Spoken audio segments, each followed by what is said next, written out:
If you want to continue to follow our adventure, click subscribe. So you don't miss anything, click the bell notification. So I'm always asked, why don't I make cooking videos, cooking, food? And, I just struggle with this idea. Why would anybody want to see me cooking? We have pork and chicken. Sometimes we have hamburger. I mean, we have canned corn. This is not complicated. This is our meals. I've talked about this a lot. Our diet. Whether you agree with our diet or not, that's not the issue. I'm not going to get into that issue. That's primarily what we eat. Last night we splurged and had a chicken salad. Oh, and it was delicious too. And Carolyn is really good at spicing things up. And then people will say, well, give me the recipe. I want the recipe. Well, there is no recipe. She put some stuff on it, seasoning until it tastes good. And that's pretty much what she does. Well, then somebody will remind me, well, you used to make cooking videos, campfire cooking videos. Teach us how to do biscuits in a Dutch oven. I don't know how to do biscuits in a Dutch oven.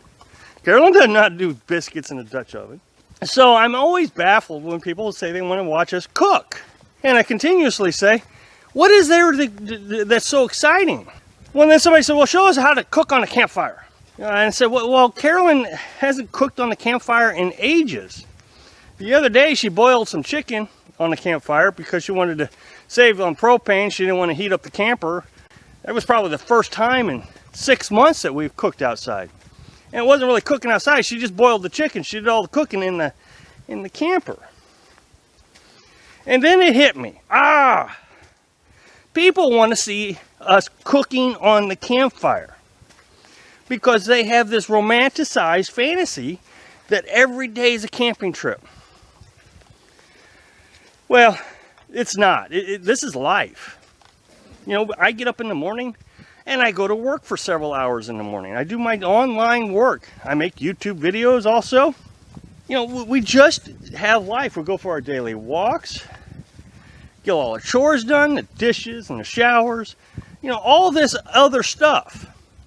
And all this other stuff actually takes a lot of work to do. Setting up the shower takes me a good half hour to set up the shower. Just to get a shower. Got to carry the buckets of water. Got to set up the water heater. I got to create a tent wall inside the camper out of a tarp.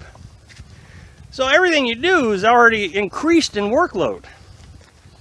So by the end of the day, when you're hungry, there's just not a lot of time to go and start a campfire. Now think about this. In order to get the firewood that you would need, you got to crawl into this. I see a piece right over here. But the first thing I got to do is I got to get across this ditch without getting my feet wet. Now, see right there, a piece of firewood there. And the first time you get down in those woods and you see a copperhead snake, you're like, wait a minute, is this really worth it? And then you come out full of ticks and the mosquitoes. When we first started this adventure, we tried to do a campfire every night and cook on the campfire. And I remember, here's some video footage of it. We were out in the woods filling up the back end of the truck. This is before we had the truck camper. We still had the pop-up. Full of firewood, deadfall. And within 2 or 3 days, all that wood was gone. It's a huge job just to keep firewood. Well, then there's some places, like in Missouri at state parks, you're not allowed to collect deadfall. You have to buy their campfire wood. It was like, I don't know, $5 a bundle. It was ridiculously high. So we didn't cook, there. That's probably when we stopped cooking outside. Do you cook outside every day on your barbecue grill? And this is the same thing. This is life. What we're doing is life. This is not, a camping trip. This is life. We still have things to do every day. So just like your life, you don't go out every day and do a barbecue. My guess is you should probably do 3, maybe 10 barbecues each summer. But now I bet not a lot of people actually barbecue during the winter. I mean, there may be a few. I'm not trying to say, categorize everybody. Well, now you got to think about the rain. There's a lot of times it's raining. So you don't go out and cook outside in the rain either. Now last year we were in South Dakota, last summer, we were in South Dakota and you weren't even allowed to have campfires. We were in the grasslands, which, man, I could see those things going up in a hurry. And then we went to the Black Hills. And there was they had signs on the trees. So there was a whole summer where we didn't have any campfires. And I've talked about the 3 stages of development out here. Emotional development, living this lifestyle.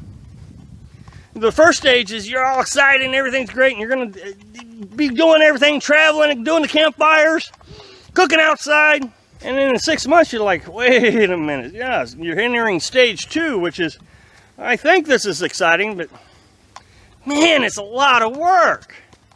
And it's probably during this stage where you begin to realize that campfire cooking, there's just no point to it. It's too much work when you can go in and use the Coleman cook stove. You know, when you get hungry, you want to eat. You don't want to build a fire. And then you get into stage 3 where you're just kind of settling into the fact, well, either I'm going to continue this lifestyle or I'm not. And I've seen a lot of people just say I'm not, because maybe they don't have a Coleman stove. That means they have to do a campfire every day. So, I mean, you know, think about this. Day in and day out, having to cook. Making your coffee. You know, I get up in the morning, pot sitting on the Coleman stove, I light the flame, and I have coffee within 15 minutes.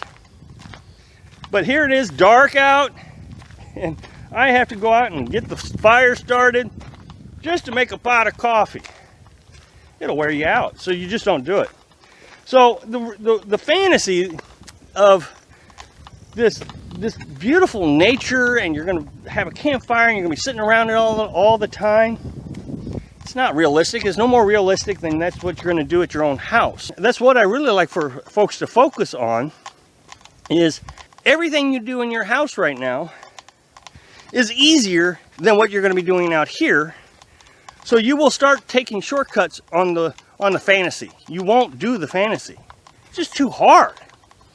Thanks for watching. Click like if you like the video, and happy travels.